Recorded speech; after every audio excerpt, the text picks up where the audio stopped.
ప్రభునామానికి స్తోత్రం కలుగును గాక. నేటి దినాల్లో చాలామంది వేసే ప్రశ్న ఏంటంటే, ఈ పాపం మానలేకపోతున్నాను, త్రాగుడు మానలేకుండా ఉండలేకపోతున్నాను, ఈ సీరియల్ చూడలేకుండా ఉండలేకపోతున్నాను, ఈ సెల్ ఫోను, ఫేస్బుక్లు, వాట్సాప్లు చూడలేకుండా ఉండలేకపోతున్నాను, వీడియో గేములు, బెట్టింగులు ఇవి ఆడలేకోకుండా ఉండలేకపోతున్నాను, మనసంతా తొందరపడిపోతుంది, ఆందోళన చెందుతుంది, భయం వేస్తుంది, దిగులు, అసంతృప్తి, వీటి నుంచి మన హృదయం, మన ప్రాణం, మన మనస్సు కృంగుదలకి వెళ్ళిపోతుంది. డిప్రెషన్ అంటారు. ఇలాంటి పరిస్థితులు నేటి కాలంలో ఉన్న యువకులకు, పెద్దవారికి, ధనవంతులకు, రకరకాల ఉద్యోగాల్లో, వృత్తుల్లో ఉన్న వారికి కలుగుతూ ఉన్నాయి. డబ్బులు ఉంటున్నాయి, అన్ని సౌకర్యాలు ఉంటున్నాయి, అన్నీ అందుబాటులోనే ఉంటున్నాయి, కానీ మనస్సులో సంతోషం లేదు. రకరకాల పాపపు బంధకాలు మనుషులను పాపములోనికి నెట్టుకుంటూ జీవితాన్ని దుఃఖమయం చేస్తుంది. చివరికి మరణానికి కూడా వెళ్ళిపోతున్నారు. మరి ఇలాంటి వాటికి ఎక్కడ పరిష్కారం ఉన్నది? రండి ప్రభు సన్నిధిలో. హెబ్రీ పత్రిక 13వ అధ్యాయం 12వ వచనం చదువుదాం. కావున యేసు కూడా తన స్వరక్తము చేత ప్రజలను పరిశుద్ధపరచుటకై గవిని వెలుపట శ్రమ పొందెను. యేసు ప్రభు ప్రజలను పరిశుద్ధపరచటానికి వచ్చాడు, ప్రజలను బాగు చేయటానికి వచ్చాడు, ప్రజల్లో ఉన్న పాపపు బంధకాల నుంచి విడిపించటానికి వచ్చాడు. యేసు కూడా తన స్వరక్తము చేత ప్రజలను పరిశుద్ధపరచుటకై, ఏ పాపమైనా సరే, ఏ అపవిత్రత అయినా సరే, ఏ దురల్వాటు, దుర్వ్యసనమైనా సరే, నీవు జయింపలేని ఏ పాపమైనా సరే, యేసు ప్రభు ఏం చేస్తాడు? విడుదల కలిగచేసి నిన్ను పరిశుద్ధపరుస్తాడు. ప్రియమైన వారలారా, యేసు ప్రభు ఒక్కరి ద్వారానే పరిశుద్ధత వస్తుంది. ఆయన ఒక్కరి ద్వారానే పాపముల నుంచి విడుదల కలుగుతుంది. ఆయన ఒక్కరి ద్వారానే ప్రజలకు పరిశుద్ధత, పరిశుద్ధ జీవితం, పరిశుద్ధ మాటలు, పరిశుద్ధ ప్రవర్తన, పరిశుద్ధ మార్గం, ఇది యేసు ప్రభు ద్వారానే. ఇంకా లోకంలో ఎక్కడ కూడా నిన్ను బాగు చేసేవారు లేరు, నిన్ను పరిశుద్ధపరిచేవారు లేరు. నీలో ఉన్న దురల్వాట్లు, దుర్వ్యసనాలని మాన్పగలిగిన శక్తి గలవారు ఎవ్వరూ లేరు. చాలా బాధకరమైన విషయం ఏంటంటే, ఒక్కొక్కసారి కొన్ని ఉత్సవాలు జరుగుతాయి, వాళ్ళు అక్కడ చనిపోతారు అర్ధంతరంగా. ఎలా చనిపోతారు? త్రాగుడు దాగి చనిపోతారు, లేక రకరకాల వేషాలు వేసి చిందులేసి చనిపోతున్నారు. యేసు ప్రభు మనలను పరిశుద్ధపరిచేవారు. ఈ సత్యం మనం తెలుసుకోవాలి.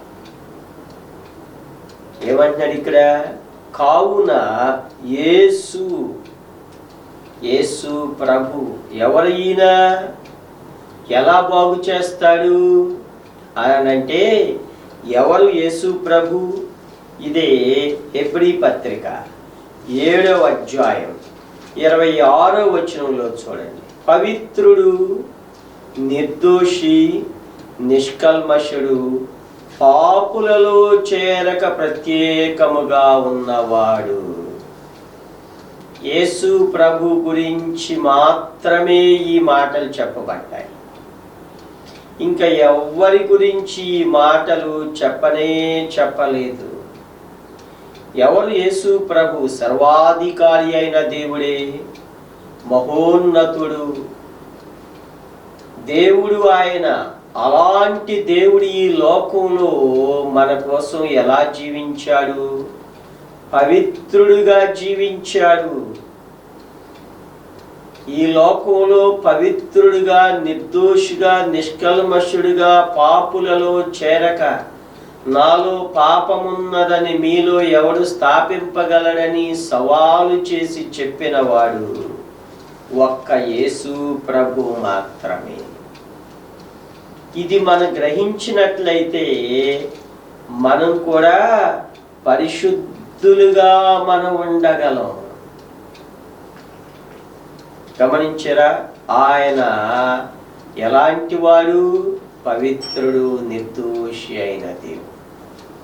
అలాంటి పవిత్రుడే మనలను పరిశుద్ధపరచగలడు. కానీ ఇంకా ఏదో లోపముంది, ఏదో ఒక దుర్వ్యసనం, దురలవాట్లుండి, ఏదో ఒక రకంగా ఉండి మేము పరిశుద్ధపరుస్తామన్న వాళ్ళు ఎవ్వరూ పరిశుద్ధపరచబడరు. అంతేకాదు, నీ హృదయాంతరంగము నుండి కూడా ఆయన పరిశుద్ధపరచగలిగిన గొప్ప దేవుడు. యేసు ప్రభు ఎవరు అంటే ఆయన ఎవరు? ఆయన పరిశుద్ధుడు. అంతేకాదు, పాపమును జయించినవాడు. అంతేకాదు, మరణాన్ని కూడా ఆయన జయించిన గొప్ప దేవుడు. ఆయనే తన ప్రాణాన్ని పెట్టాడు మన కోసం. ఆయనే మరణాన్ని జయించి తిరిగి లేచాడు. యోహాను సువార్త చూడండి, 10వ అధ్యాయంలో యేసు ప్రభు తన గురించి ఎంతో ప్రాముఖ్యమైన మాట చెప్పాడు. చూడండి, యోహాను సువార్త 10:17. నేను దాని మరలా తీసుకొనున్నట్లు నా ప్రాణమును పెట్టుచున్నాను. 18వ వచనం. ఎవడును నా ప్రాణము తీసి కొనడు, నా అంతట నేనే దాన్ని పెట్టుచున్నాను.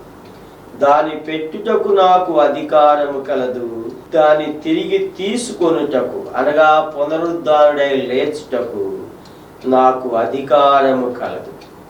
నా తండ్రి వలన ఈ ఆజ్ఞను పొందితిని.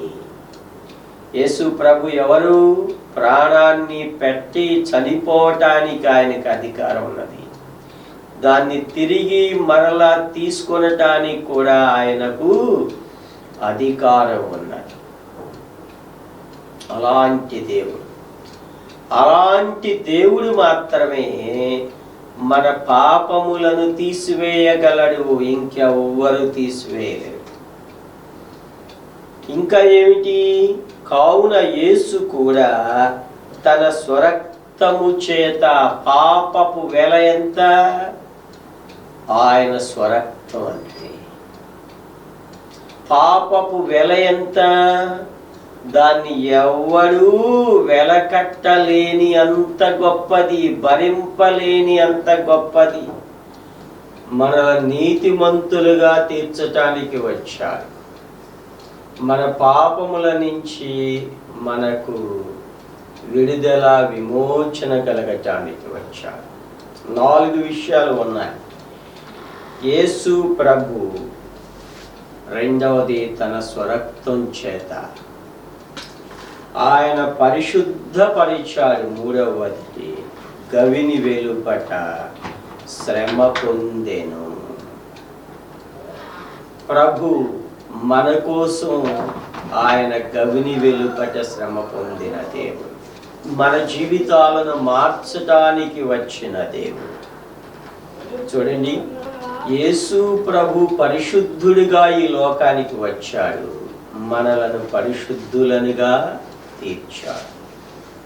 యేసు ప్రభులోనే ఇది సాధ్యం. రెండో మాట ఏమన్నాడు ఇక్కడ? తన స్వరక్తము చేత ఆయన మన పాపములకు ఆయన వెలకట్టాడు. ఆయన కార్చిన పరిశుద్ధ రక్తం మనలను పాపము నుంచి విడిపించినది. ప్రకటన గ్రంథం 5వ అధ్యాయంలో పరలోకంలో ప్రభుని ఆరాధన చేసేటప్పుడు ఈ విషయాన్ని బట్టి ప్రభుని వారు స్తుతిస్తూ ఉన్నారు. చూడండి, ప్రకటన 5:9. ఆ పెద్దలు, నీవు ఆ గ్రంథమును తీసుకుని దాని ముద్రను విప్పుటకు యోగ్యుడవు, నీవు వధింపబడిన వాడవై నీ రక్తమిచ్చి. ప్రభు ఏం చేశాడు? సిలువలో వధింపబడ్డాడు. ఆయన రక్తాన్ని ఇచ్చాడు. ప్రతి వంశములోను, ఆయా భాషలు మాట్లాడి వారిలోను, ప్రతి ప్రజలోను దేవుని కొరకు మనుష్యులను కొని, దేవుని కోసం దేవుడు ఏం చేశాడు? ఆయన మనుష్యులను తన రక్తముతో కొన్నాడు. మా దేవునికి వారిని ఒక రాజ్యముగాను యాజకులను గాను చేసితివి. గమనించరా, ఆయన స్వరక్తం చేత మనలను కొన్నాడు. ఆ స్వరక్తం ఎలాంటిది? అమూల్యమైన రక్తం. మన పాపములు ఎంత ఘోరమైనవైనా, ఎన్ని ఉన్నా, ఒక్క క్రీస్తు ప్రభు రక్తము చేత వాటన్నిటికీ ఆయన ప్రాయశ్చిత్తం చేశాడు. యేసు ప్రభు బలి, సిలువ బలి యుగ యుగాలు నిలిచిపోయేది. కనుక తన స్వరక్తము చేత పాపాలు పోవాలి అంటే ప్రభు రక్తం కావాలి. పాపపు జీవితం నుంచి విడుదల పొంది పరిశుద్ధులుగా మార్చబడాలి అంటే పరిశుద్ధుడైన అమూల్యమైన క్రీస్తు రక్తమే కావాలి. కనుక నేటి కాలంలో మనుషుల్లో ఉన్న ప్రతి పాపానికి పరిష్కారం యేసు ప్రభు రక్తం. ప్రతి విధమైన అవినీతి, దుర్మార్గానికి కూడా విడుదలకి ప్రభు రక్తం. మనుషులను పరిశుద్ధపరచడానికి ప్రభు యొక్క రక్తం చేత మనకి విమోచన, విడుదల. యోహాను రాసిన ప్రకటన గ్రంథంలో క్రీస్తు ప్రభు రక్తము ప్రతి పాపము నుండి మనలను పవిత్రులనుగా చేస్తాడు, ఎన్ని పాపములైనా సరే. కనుక మనుషులు మార్చబడాలి అంటే ఒక్కటే మార్గం, యేసు ప్రభు ఆయన కార్చిన పరిశుద్ధ రక్తము. గమనించరా? కనుక ఈ లోకంలో మనుషుల యొక్క పాపములకు ప్రాయశ్చిత్తం చేసింది ప్రభు యొక్క రక్తం, పాపపు విడుదల. హెబ్రీ పత్రిక 13వ అధ్యాయం 12వ వచనం, ఈ లోకమంతటికి ప్రతి మానవునికి ప్రాయశ్చిత్తం చేసిన క్రీస్తు ప్రభు ఆయన రక్తం. యేసు కూడా తన స్వరక్తము చేత, ఎవరి చేత? చాలా మంది ఏం చేస్తున్నారు, వాళ్ళు దేవుళ్ళు అన్నారు కానీ వాళ్ళలో రక్తం కార్చిన వారు లేరు. దేవుళ్ళు అన్నారు కానీ పాపం నుంచి విడిపించగలనని చెప్పిన వారు లేరు. దేవుళ్ళు అన్నారు కానీ ఎవరు కూడా స్వరక్తము చేత మనుషుల పాపములకు ప్రాయశ్చిత్తం చేసిన వారు ఎవ్వరును లేనే లేరు. మరి ప్రభు ఏం చేశాడు? యేసు ప్రభు తన స్వరక్తముతో ఆయనే ఈ లోకానికి వచ్చాడు. ఆయనే తన స్వరక్తాన్ని మన కోసం కార్చాడు. ఆయనే ఈ లోకంలో మన కోసం సిలువ వేయబడిన వాడు. ఎవరి కోసం? ఎవరి కోసమో కాదు, మన కోసమే. తన కోసం కానీ కాదు, కనుక ప్రభు మన కోసం సిలువ వేయబడ్డాడు, మన కోసం పరిశుద్ధ రక్తాన్ని కార్చాడు, మన కోసం మరణాన్ని భరించాడు. ఒక్క వచనం ఈ లోకాన్నంతటినీ మార్చివేయగలదు. ఈ ఒక్క మాట, ఒక్క సిలువ బలి లోకంలో ఉన్న పాపాన్నంతటినీ తీసివేయగలదు. అదే యేసు ప్రభు యొక్క సిలువ ప్రత్యేకత. ఏమంటున్నాడు? కావున యేసు కూడా తన స్వరక్తము చేత ప్రజలను పరిశుద్ధపరచుటకై, మనలో ఉన్న పాపం పోవటానికి, మనలో ఉన్న అతిక్రమాలు పోవటానికి ఒకే ఒక్క దేవుడు క్రీస్తు ప్రభు. ఆయన ఒక్కడే మన కోసం పరిశుద్ధ రక్తాన్ని, అమూల్య రక్తాన్ని కార్చినవాడు. ఆయన కార్చిన పరిశుద్ధ రక్తమే మనుషులను ఎలా తీర్చగలదు? పరిశుద్ధులుగా తీర్చగలదు. లోకంలో మనుషులందరూ పాపులు, మరణం, నరకం. మరి క్రీస్తు ప్రభు రక్తం ఏం చేస్తుంది? మనలను పరిశుద్ధపరుస్తుంది, నీతిమంతులుగా తీరుస్తుంది, మనలను పరలోక రాజ్యానికి చేరుస్తుంది. అదే పరిశుద్ధత. పవిత్రుడైన దేవుడు క్రీస్తు ప్రభు, ఆయన కార్చిన పరిశుద్ధ రక్తం మనలను పరిశుద్ధులనుగా తీర్చగలదు. శ్రమల దినాలు ఆయనంటే ఇదే. నేటి కాలంలో సిలువను కూర్చిన వార్తను మనం, ఆయన చేసిన సిలువ బలియాగాన్ని, మనలను పరిశుద్ధులుగా తీర్చిన క్రీస్తు ప్రభుని మనం ఈ లోకంలో ప్రకటించాలి. మన పరిశుద్ధ సాక్ష్యాన్ని ఈ లోకంలో చూపించాలి. గమనించారా? యేసు ప్రభు ఆయన తన స్వరక్తాన్ని కార్చాడు, మనలను పరిశుద్ధపరచడానికే వచ్చాడు.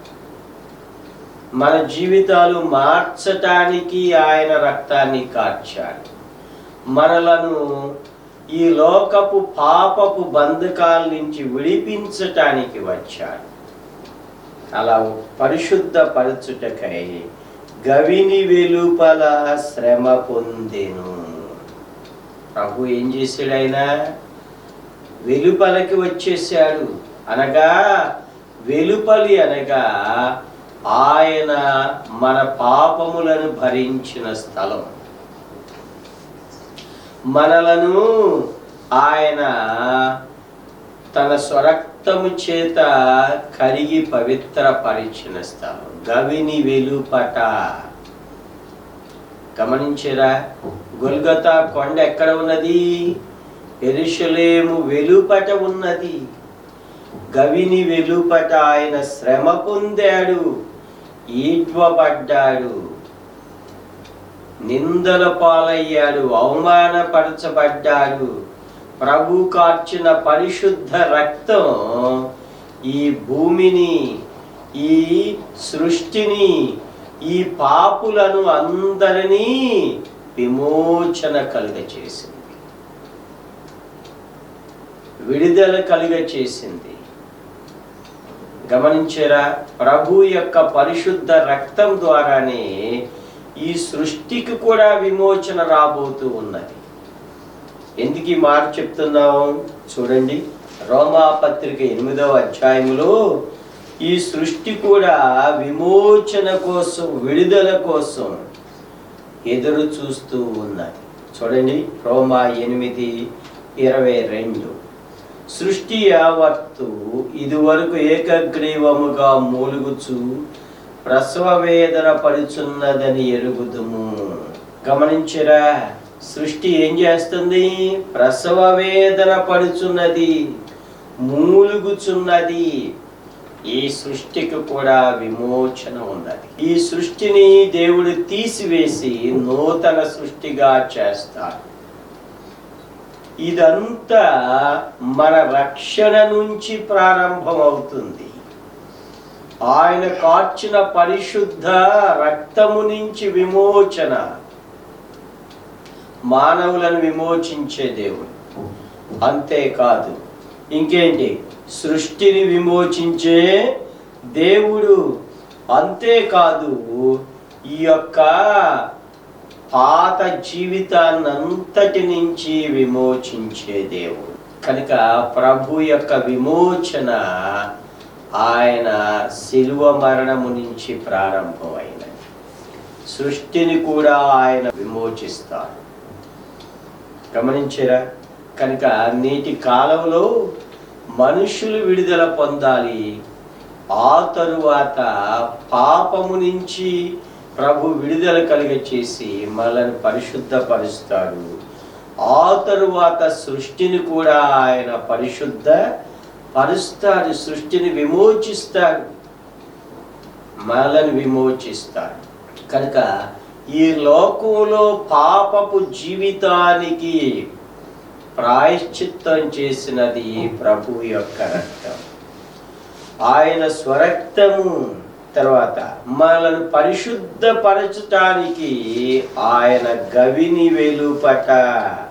గమనించరా? ప్రభు గవిని వెలుపట శ్రమ పొందిన దేవుడు. ఏమిటి వెలుపట అంటే? ఒకడు చనిపోయాడు లోకాసు వార్తలో, విధవరాలి కుమారుడు. ఎక్కడికి వెళ్ళిపోతున్నాడు? చనిపోయి గవిని వెలుపలకు మోసుకొని పోబడుచు ఉన్నాడు. చూడండి, లూకాసు వార్త 7వ అధ్యాయం 12వ వచనంలో మన జీవితాలు కూడా అలాంటి పరిస్థితుల్లోనే ఉన్నాయి. ఇంకా రక్షించబడకపోతే మన జీవితాలు అదే పరిస్థితి. చూడండి ఏమంటున్నాడు లూకాసు వార్త 7:12. ఆయన ఆ ఊరి గవిని యొద్దకు వచ్చినప్పుడు చనిపోయిన ఒకడు వెలుపలికి మోసుకొని పోబడుచుండెను. ప్రభు మరణం దగ్గరికి వెళ్ళాడు. మనం మరణించినప్పుడు మన దగ్గరికి వచ్చాడు. మన పాపములతో మనం శిక్షను, బాధను అనుభవిస్తున్నప్పుడు మన దగ్గరికి వచ్చాడు. మనం అనుభవించవలసిన మరణాన్ని ఆయన అనుభవించాడు. మనం అనుభవించవలసిన దుఃఖాన్ని ఆయన అనుభవించాడు. మనం అనుభవించవలసిన వేదనని ఆయన అనుభవించాడు, బాధను అనుభవించాడు, మనలను విడుదల చేశాడు. ఇదే వెలుపట. ప్రభు ఎక్కడో ఉండి పాపాలు తీసేస్తున్నాను అనలా. ఆయన రక్తమాంసములు ధరించి ఆయన పరిశుద్ధ రక్తాన్ని మన కోసము కార్చి ఆయన గవిని వెలుపలకు వచ్చాడు. ఏమిటి గవిని వెలుపల? మరణం ఉన్నది, పాపపు శిక్ష ఉన్నది, నరకం ఉన్నది. అక్కడికి ప్రభు వచ్చాడు. అక్కడి నుంచి మనల్ని విడిపించిన దేవుడు. ఇదే వెలుపల. గమనించరా? మనకి మత్తయి సువార్తలో కూడా ఇలాంటివే ఉన్నాయి. వెలుపట ఏడ్పును పండ్లు కొరుకుట ఉన్నది మత్తయి సువార్తలో మనం చదువుతాం. కనుక మన నరకం నుంచి మనలను ఆయన విడిపించాడు. మన నరకంలో మన నరక బాధ నుంచి ఆయన మనల్ని విడిపించాడు.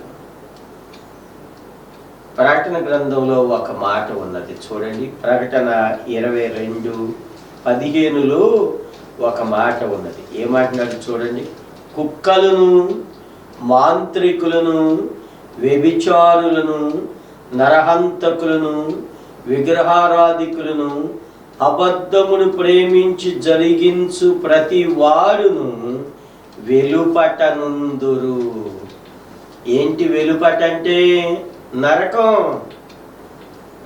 అగ్ని గంధకములు, పాపపు శిక్ష.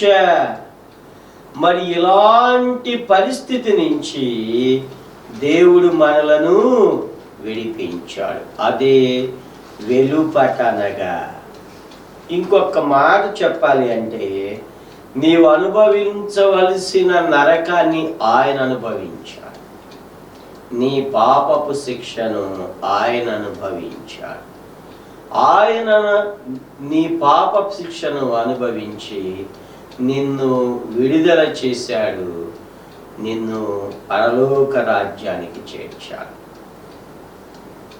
ప్రభు శిలువ యొక్క మరణం, ప్రభు కార్చిన పరిశుద్ధ రక్తం, ప్రభు మనల్ని విడిపించిన విధానాన్ని మనం ఈ లోకంలో ప్రచురం చేయాలి, అనేకులకు తెలియజెప్పాలి.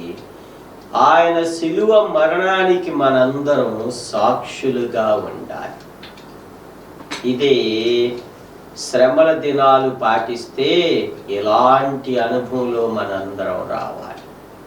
ఇవి లేకుండా నువ్వు ఏవేవో చేసినా ఏం ప్రయోజనం లేదు. ప్రభు సన్నిధిలో మన జీవితాలు ఒక ఆయన నిబంధనలోనికి, ఆయన యొక్క క్రమంలోనికి వచ్చినప్పుడు ఆ తరువాత కూడా మనం అదే క్రమాన్ని పాటించాలి, అదే ఆత్మీయతను మనం అనుసరించాలి. ఈ 40 రోజులు అనుసరించి తర్వాత ఇక మళ్ళీ అన్ని దులుపుకుని పోతే ఏమీ ప్రయోజనం లేదు. ఈ సత్యాన్ని మనం గ్రహించాలి. చాలా మంది శ్రమలు తినాలంటారు, సరే మంచిది.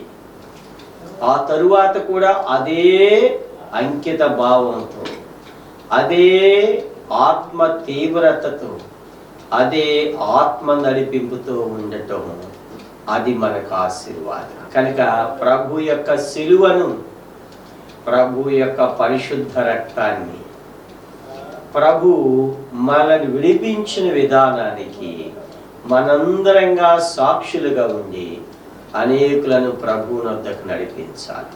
అలాంటి పరిచర్య ధన్యత ప్రభు మనకు అనుగ్రహించునుగాక. పరిశుద్ధుడా, దయగల తండ్రి, మీ యొక్క శిలువ మరణం చేత మాకు వచ్చిన రక్షణ, పాప క్షమాపణ బట్టి స్తోత్రాలు. అనేకులు నాయన రక్షించబడినట్లు కృప చూపమని మా ప్రభువైన యేసుక్రీస్తు నామములో ప్రార్థించి వేడుచున్నాము తండ్రి. ఆమేన్.